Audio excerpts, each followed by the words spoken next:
நீங்க எவ்வளவு கொடூரமான ஆயுதங்களை வேண்டுமானாலும் எங்க மேல நீங்க வீசலாம்.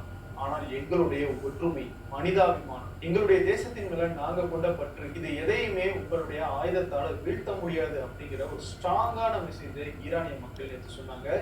சாலைகள்ல திரண்டு இந்த தாக்குதலுக்கு எதிராக அவங்க ஆர்ப்பாட்டங்கள்ல ஈடுபட்டாங்க. இன்னொரு பக்கம் வளைகுடா நாடுகளுடைய அரசாங்கங்கள் தங்களுடைய மக்களுக்கு எச்சரிக்கை விடுத்தாங்க. இன்னைக்கு என்ன நடந்தாலும் சரி, இன்று இரவு வீட்டை விட்டு வெளியே வராதீங்க, வீட்டிலேயே பாதுகாப்பாக இருங்க அப்படின்னு சொன்னாங்க. இதனால நிச்சயம் ஏதோ விபரீதம் நடக்க போகுது அப்படிங்கிற அச்சம் உலகம் முழுக்க பரவுச்சு. நேத்து வீடியோல நம்ம தெளிவாக 2 விஷயத்தை சொல்லியிருக்கோம். ஒண்ணு, டொனால்ட் ட்ரம்ப் தீவிரமான ஒரு தாக்குதலை நடத்திட்டு நாங்க இந்த போர்ல ஜெயிச்சிட்டோம் அப்படின்னு அறிவிப்பாரு. அந்த தாக்குதல் மோசமான தாக்குதலாக இருக்க வாய்ப்பு இருக்கு அப்படின்னு சொல்லியிருப்பாங்க. அப்படி இல்லாட்டி ஈரான் கொடுத்த அந்த 10 அம்ச கோரிக்கைகளை ஒரு பாசிட்டிவான சிக்னலாக எடுத்துக்கிட்டு டொனால்ட் ட்ரம்ப் இந்த தாக்குதலை ஒத்தி வைக்கவும் வாய்ப்பு இருக்கு. ஏன்னா வளைகுடா நாடுகளும் பாகிஸ்தான் பேசிட்டு இருக்காங்க அப்படின்னு சொல்லி நேத்து வீடியோல நம்ம பதிவு செஞ்சிருக்கோம். நம்ம சொன்ன மாதிரி அந்த 2வது விஷயம் தான் இன்னைக்கு நடந்திருக்கு. டொனால்ட் ட்ரம்ப் விதிச்ச அந்த கெடு முடியறதுக்கு சில மணி நேரங்களுக்கு முன்னாடி பாகிஸ்தானுடைய பிரதமர் ஷெஹபாஸ் ஷெரீப் ஒரு ட்வீட்டை போடுறாரு. அதுல அவர் என்ன சொல்றாரு, பேச்சுவார்த்தைக்கு இடம் கொடுக்கிற வகையில அமெரிக்காவுடைய அதிபர் டொனால்ட் ட்ரம்ப் 2 வாரங்களுக்கு தாக்குதலை தள்ளி வைக்க வேண்டும் அப்படின்னு அவரும் ஒரு கோரிக்கை வைக்கிறாரு. அதே ட்வீட்ல ஈரான் சகோதரர்கள் 2 வாரங்களுக்கு இந்த ஸ்டேட் ஆஃப் ஹோர்முஸை திறக்கணும், நல்லெண்ண அடிப்படையில் இதை செஞ்சாங்க அப்படின்னா இந்த போர் முடிவுக்கு வர்றதுக்கு வாய்ப்பு இருக்கு அப்படின்னு ஷெஹபாஸ் ஷெரீப் முதல்ல ட்வீட் போடுறாரு. கொஞ்ச நேரம் கழிச்சு டொனால்ட் ட்ரம்ப் தன்னுடைய ட்ரூத் சோஷியல் மீடியால ஒரு பதிவு இடுறாரு. அதுல அவர் என்ன சொல்றாருன்னா, பாகிஸ்தானுடைய பிரதமர் ஷெஹபாஸ் ஷெரீப் கூடயும் பாகிஸ்தானுடைய ராணுவ தளபதி அசீம் முனீரோடையும் நான் பேசினேன். அதன் அடிப்படையில நான் இந்த தாக்குதலை தற்காலிகமாக நிறுத்தி வைக்கிறேன். அது மட்டும் இல்ல, ஈரான் தரப்புல இருந்து இந்த ஸ்ட்ரெய்ட் ஆஃப் ஹோர்முஸ் கடல் பகுதியை உடனடியாகவும் முழுமையாகவும் பாதுகாப்பாகவும் திறக்கிறதுக்கு ஓகே சொல்லியிருக்காங்க.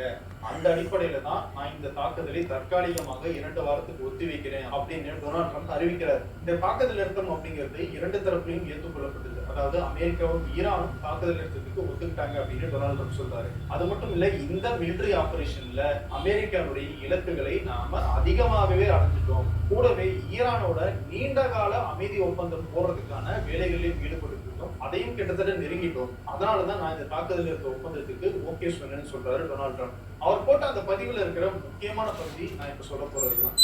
ஈரான் 10 அம்சங்கள் கொண்ட பரிந்துரையை எங்களுக்கு கொடுத்தாங்க, அதை நாங்க பார்த்தோம்.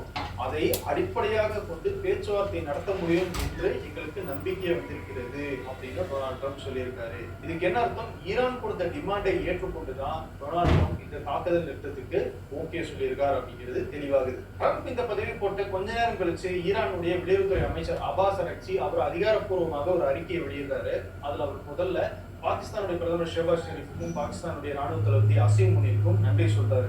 அது மட்டும் இல்ல, பாகிஸ்தானுடைய பிரதமர் ஷெஹபாஸ் ஷெரீப் ட்வீட் மூலமாக 2 வாரங்களுக்கு இந்த தாக்குதலை நிறுத்துங்க, ஸ்டேட் ஆஃப் ஹோர்முஸை 2 வாரங்களுக்கு திறங்க அப்படின்னு சொல்லி கோரிக்கை வைத்ததன் அடிப்படையிலையும், அமெரிக்கா 15 அம்சங்கள் கொண்ட கோரிக்கையை கொடுத்து அதன் அடிப்படையில பேச்சுவார்த்தைக்கு வாங்க அப்படின்னு சொல்லி எங்களை கேட்டதன் அடிப்படையிலையும், ஈரான் கொடுத்த 10 அம்ச பரிந்துரைகளை ஏற்றுக்கொண்டு அதன் அடிப்படையில பேச்சுவார்த்தை நடத்தலாம் அப்படின்னு டொனால்ட் ட்ரம்ப் ஏற்றுக்கொண்டதன் அடிப்படையிலையும் ஈரான் தரப்புல இருந்து 2 வாரத்துக்கான சீஸ்ஃபயர், அதாவது தாக்குதல் நிறுத்தத்தை நாங்கள் ஏற்றுக்கொள்கிறோம் அப்படின்னு அவருடைய அறிக்கையில சொல்லப்பட்டிருக்கு. அந்த அறிக்கையை ஈரானுடைய சுப்ரீம் நேஷனல் செக்யூரிட்டி கவுன்சிலின் சார்பாக தான் வெளியிடுறதாகவும் அப்பாஸ் அரக்சி சொல்லியிருந்தாரு. அதன் அடிப்படையில ஈரான் மேல உடனடியாக தாக்குதல் நிறுத்தப்பட்டுச்சு அப்படின்னா நாங்களும் எங்களுடைய டிஃபென்சிவ் ஆபரேஷன், நல்லா நோட் பண்ணுங்க, டிஃபென்சிவ் ஆபரேஷன் அப்படிங்கிற வார்த்தையை அப்பாஸ் அரக்சி அந்த இடத்துல பயன்படுத்துறாரு. நாங்கள் எங்களுடைய டிஃபென்சிவ் ஆபரேஷனை நிறுத்துவோம் அப்படின்னு சொல்றாரு. ஏன் டிஃபென்சிவ் ஆபரேஷன்னா, இந்த போரை நாங்க தொடங்கல, இந்த மேல நடத்தப்பட்ட தாக்குதலை நாங்க தற்காத்து கொண்டுதான் இந்த போர்ல ஒரு நாள் ஈடுபட்டோம் அப்படின்னு திரும்பவும் இந்த இடத்துல அப்பாஸ் அரக்சி பதிவு பண்றாரு. இதை விட ரொம்ப முக்கியமாக, இந்த ஸ்ட்ரெய்ட் ஆஃப் ஹோர்முஸ் வழியாக ஏதாவது கப்பல்கள் போகணும் அப்படின்னா அதற்கான பாதுகாப்பான பயண அனுமதி வழங்கப்படும். ஆனால் ஈரானுடைய பாதுகாப்பு படையினரோட கோஆர்டினேட் பண்ணணும், பேசிதான் அந்த அனுமதியை நாங்க கொடுப்போம் அப்படிங்கிறதையும் இந்த இடத்துல தெளிவாக அப்பாஸ் அரக்சி பதிவு பண்ணியிருக்காரு. ஈரானுடைய இந்த அறிக்கையை ஏற்றுக்கொண்டேன் அப்படின்னு டொனால்ட் ட்ரம்ப் சொல்ற வகையில இந்த அறிக்கையை அவருடைய ட்ரூத் சோஷியல் மீடியாவிலும் அவர் ஷேர் பண்ணியிருக்காரு. ஏன் இந்த அறிக்கைகள் எல்லாம் இவ்வளவு தூரம் டெப்த்தாக நம்ம இந்த இடத்துல பாக்குறோம் அப்படின்னா அதுக்கு ஒரு காரணம் இருக்கு. யாரு சரண்டர் ஆனாங்க அப்படின்னு ஒரு கேள்வி இருக்குல்ல, அதுக்கு இந்த அறிக்கைகள்ல தான் பதில் இருக்கு. அது என்ன அப்படிங்கறத பின்னாடி சொல்றேன். அதுக்கு முன்னாடி இதுல முக்கியமான ஒரு நபராக இருக்கிற இஸ்ரேல், அவங்களுடைய நிலைப்பாடு என்ன அப்படிங்கிறதுக்கு வருவோம். ஈரான் மேல நடத்த இருந்த அந்த தாக்குதலை தற்காலிகமாக நிறுத்தி வைக்கிற அமெரிக்க அதிபர் டொனால்ட் ட்ரம்ப் அந்த முடிவுக்கு நாங்களும் ஆதரவு கொடுக்கிறோம். உடனடியாக ஈரான் அந்த ஸ்ட்ரெய்ட் ஆஃப் ஹோர்முஸ் கடல் பகுதியை முழுமையாக திறந்துட்டாங்க அப்படின்னா நாங்களும் தாக்குதல் நடத்த மாட்டோம் அப்படின்னு இஸ்ரேல் பிரதமர் அலுவலகம் சொல்லியிருக்காங்க. அது மட்டும் இல்ல, இந்த தாக்குதல் நிறுத்தம் அப்படிங்கிறது ஈரான் மேல நடத்துற தாக்குதலுக்கு மட்டும்தான் பொருந்துமே தவிர லெபனான்ல ஹிஸ்புல்லா மேல நடத்தப்படுற தாக்குதலுக்கு பொருந்தாது அப்படின்னு இஸ்ரேல் இந்த இடத்துல தெளிவாக பதிவு பண்ணியிருக்காங்க. இஸ்ரேல் இப்படி சொல்றாங்க, ஆனா பாகிஸ்தான் என்ன தெரியுமா சொல்றாங்க? பாகிஸ்தானுடைய பிரதமர் ஷெஹபாஸ் ஷெரீப் போட்ட போஸ்ட்ல இந்த தாக்குதல் நிறுத்தம் அப்படிங்கிறது லெபனான்ல ஹிஸ்புல்லாவுக்கும் சேர்த்தே பொருந்தும் அப்படின்னு அவர் சொல்றாரு. அப்போ யார் சொல்றது உண்மை அப்படிங்கிற கன்ஃபியூஷன் இந்த இடத்துல இருக்கு. இன்னொன்னு, ஈரானுக்கும் அமெரிக்காவுக்கும் இடையில பாகிஸ்தான்ல இஸ்லாமாபாத்ல 10ஆம் தேதி, அதாவது வர வெள்ளிக்கிழமை பேச்சுவார்த்தை நடக்கும் அப்படிங்கிறதையும் அவர் அறிவிச்சிருக்காரு. சரி, ஈரான் கொடுத்த அந்த 10 அம்ச பரிந்துரைகள் என்ன அப்படிங்கறத இப்ப பாத்திரலாம். இதை ஈரான் தரப்புல இருந்தோ அமெரிக்கா தரப்புல இருந்தோ அதிகாரப்பூர்வமாக வெளியிடல. ஆனால் ஈரானுடைய அரசு ஊடகமான ஃபார்ஸ் நியூஸ்ல இதை வெளியிட்டிருக்காங்க. அந்த அடிப்படையில நம்ம இதை பார்க்கலாம். முதல் விஷயம், ஈரான் மேல அத்துமீறி இதுக்கப்புறம் தாக்குதல் நடத்தப்படக்கூடாது. இரண்டாவது, ஸ்ட்ரெய்ட் ஆஃப் ஹோர்முஸுடைய கண்ட்ரோல் ஈரான் கையில தான் இருக்கும். மூணாவது, ஈரான் கையில இருக்கிற அந்த யுரேனியத்தை செறிவூட்டுறதுக்கு அமெரிக்காவும் இஸ்ரேலும் ஒப்புக்கொள்ள வேண்டும். நாலாவது, ஈரான் மேல போடப்பட்ட முதல் நிலை பொருளாதார தடைகள். அஞ்சாவது, ஈரான் மேல போடப்பட்ட 2ஆம் நிலை பொருளாதார தடைகள். ஆறாவது, ஈரான் மேல போடப்பட்ட ஐநா சபை சார்ந்த பொருளாதார தடைகள் ரத்து செய்ய வேண்டும். ஏழாவது, IAEA சொல்லப்படுற ஐநாவினுடைய அட்டாமிக் எனர்ஜி ஏஜென்சி, அவங்க ஒருவேளை ஈரான் இந்த அணுசக்தி திட்டங்கள்ல இருந்து எல்லை மீறி போறாங்க அப்படின்னா என்ன மாதிரியான நடவடிக்கை எடுக்கலாம் அப்படின்னு சில தீர்மானங்களே போட்டாங்க. அந்த தீர்மானத்தை ரத்து செய்ய வேண்டும்னு ஈரான் சொல்றாங்க. எட்டாவது, இந்த போரால ஈரான் மேல ஏற்படுத்தப்பட்ட இழப்புகளுக்கு இழப்பீடு கொடுக்க வேண்டும். ஒன்பதாவது, மேற்காசியாவிலிருந்து அமெரிக்காவுடைய ராணுவ படைகள் வெளியேற்றப்பட வேண்டும். பத்தாவது, ஈரான் மீதும் ஈரானுடைய ஆக்சிஸ் ஆஃப் ரெசிஸ்டன்ஸ் சொல்லப்படுற ஹிஸ்புல்லா, ஹமாஸ், ஹூதி அப்படிங்கிற எந்த ஆயுத குழுக்கள் மேலும் தாக்குதல் நடத்தப்படக்கூடாது, போர் தொடுக்கப்படக்கூடாது. இந்த 10 விஷயங்களை தான் ஈரான் டிமாண்டாக வச்சதாக ஈரானுடைய அரசு ஊடகம் செய்தி வெளியிட்டிருக்கு. இப்ப இதுல திரும்பவும் ஒரு சந்தேகம் வருது, குழப்பம் வருது. என்னன்னா, ஈரானுடைய யுரேனியத்தை செறிவூட்டுறதுக்கு அனுமதிக்கணும் அப்படின்னு இந்த பரிந்துரையில ஈரான் சொல்லியிருக்காங்க. ஆனால் அமெரிக்காவும் இஸ்ரேலும் அதுக்கு நேர் எதிராக இருக்கிறாங்களே.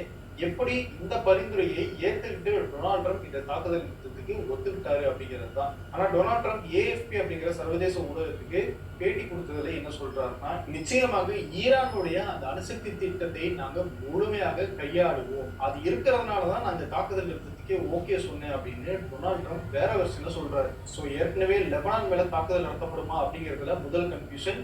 இப்போ ஈரானுடைய அணுசக்தி திட்டம் யுரேனியம் என்ன ஆகும் அப்படிங்கிறதுல ரெண்டாவது கன்ஃபியூஷன் இருக்கு. AFPக்கு டொனால்ட் ட்ரம்ப் கொடுத்த அந்த பேட்டியில இன்னொரு முக்கியமான விஷயத்தையும் சொல்றாரு.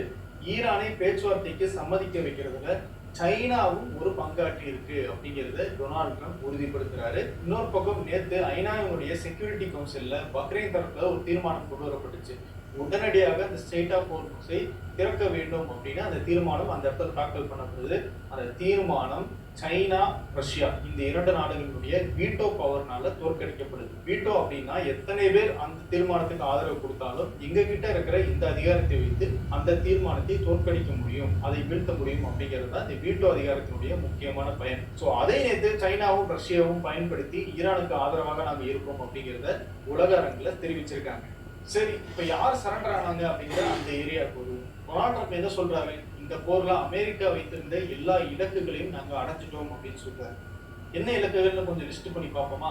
ஈரான்ல ஆட்சி மாற்றம் செய்வோம் அப்படின்னு சொன்னாரு. அலி கமேனியை கொண்டாங்களே தவிர ஈரான்ல ஆட்சி மாற்றம் நடக்கவே இல்லை.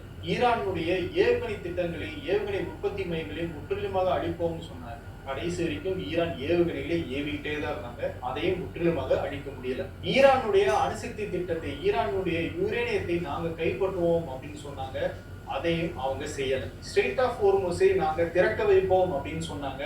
அதையும் திறக்கல. இப்போ கூட ஈரானுடைய கண்ட்ரோல்ல, ஈரானுடைய படைகளின் ஒப்புதலோட தான் இந்த ஸ்ட்ரெய்ட் ஆஃப் ஹோர்முஸ் வழியாக கப்பல்கள் அனுமதிக்கப்படும்னு ஈரான் சொல்லியிருக்காங்க. ஆக இதுல இருந்து என்ன தெரியுது? அமெரிக்கா வச்ச எந்த இலக்குகளுமே இந்த தேவையற்ற போர்னால நிறைவேற்றப்படவில்லை அப்படிங்கிறது தான் தெளிவாக தெரியுது. இப்ப சொல்றது, எந்தவித இலக்குகளையும் அடையாம ஈரானுடைய 10 அம்ச பரிந்துரைகளை ஏற்றுக்கொண்டு நாங்க இந்த தாக்குதல் நிறுத்திருக்கோம்னு டொனால்ட் ட்ரம்ப் சொல்றதன் மூலமாக அவர் சரணடைஞ்சிருக்காரா இல்லையா? நம்ம 2 வாரத்துக்கு முன்னாடி போட்ட வீடியோவிலே தெளிவாக சொல்லியிருந்தோம், டொனால்ட் ட்ரம்ப் இந்த போர் அதிகபட்சம் 6 வாரத்துக்குள்ள முடிக்கப்படும் அப்படின்னு சொல்லியிருக்காருன்னு.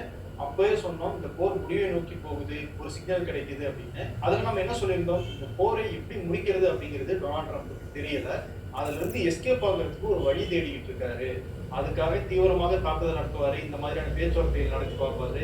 எதுவுமே இல்ல அப்படின்னா ஒரு நாள் தாக்குதலை நடத்திட்டு நாங்க ஜெயிச்சிட்டோம் அப்படின்னு சொல்லிட்டு போயிருவாரு அப்படின்னு சொன்னோம். கிட்டத்தட்ட அதே மாதிரி தான் இப்ப இந்த தாக்குதல் நிறுத்த ஒப்பந்தமும் வந்திருக்கு. எந்தவித இலக்குகளையும் அடையாம ஈரான் சொன்னதை கேட்டுட்டு இந்த போரை அவங்க தற்காலிகமாக நிறுத்தியிருக்காங்க. நல்லா யோசிச்சு பாருங்க, இதே டொனால்ட் ட்ரம்ப் தான் ஈரான் அன்கண்டிஷனலாக சரண்டர் ஆகினா மட்டும்தான் நாங்க தாக்குதல் நிறுத்துவோம் அப்படின்னு சொன்னார். அவர் சொல்லி 2 வாரத்துல இப்ப ட்ரம்ப் தான் ஈரான் கிட்ட சரண்டர் ஆகி நிக்கிறார். ஈரானுக்கு இந்த தாக்குதல் நிறுத்தம் ரொம்பவே அவசியமா தேவைப்படுது. இது எங்களுக்கு கிடைச்ச வெற்றி அப்படின்னு டொனால்ட் ட்ரம்ப் பேசுறாரு. நிச்சயமாக ஈரானுக்கு இந்த தாக்குதல் நிறுத்தம் தேவைதான். ஏன்னா ஏகப்பட்ட சேதாரங்கள் ஏற்பட்டிருக்கு, மனித உயிர்கள் பலி போயிட்டே இருக்கு. இன்னொன்னு கூட நீங்க சொல்லலாம், டொனால்ட் ட்ரம்ப் கொடுத்த அந்த கெடு முடியறதுக்கு கொஞ்ச நேரத்துக்கு முன்னாடி தானே ஈரான் இந்த விஷயத்துக்கு ஓகே சொன்னாங்க. அதுவும் ஸ்ட்ரெய்ட் ஆஃப் ஹோர்முஸை திறக்கிறதுக்கு ஓகே சொல்லியிருக்காங்களே. அப்போ ட்ரம்ப் கொடுத்த அழுத்தம் தானே, அவர் கொடுத்த கெடு தானே இங்க வேலை செஞ்சிருக்கு. ட்ரம்ப் தானே ஜெயிச்சாரு அப்படின்னு ஒரு கேள்வி வரலாம். நல்ல கேள்விதான். ஆனா ஹூ பிளிங்க்டு ஃபர்ஸ்ட் அப்படின்னு ஒரு விஷயம் இருக்கு. அதாவது யார் ஃபர்ஸ்ட் இறங்கி வந்தாங்க, யார் ஃபர்ஸ்ட் சரண்டர் ஆனாங்க அப்படிங்கிறது தான் அதுக்கு அர்த்தம். அந்த அடிப்படையில் பார்த்தோம்னா ஈரான் கொடுத்த அந்த 10 அம்ச பரிந்துரைகளின் அடிப்படையில நாங்க இந்த பேச்சுவார்த்தையை நடத்துறதுக்காக 2 வாரங்கள் இந்த தாக்குதலை நிறுத்த சம்மதிக்கிறோம் அப்படின்னு தான் டொனால்ட் ட்ரம்ப் முதல்ல தன்னுடைய ட்ரூத் சோஷியல் மீடியாவில் பதிவு பண்றாரு.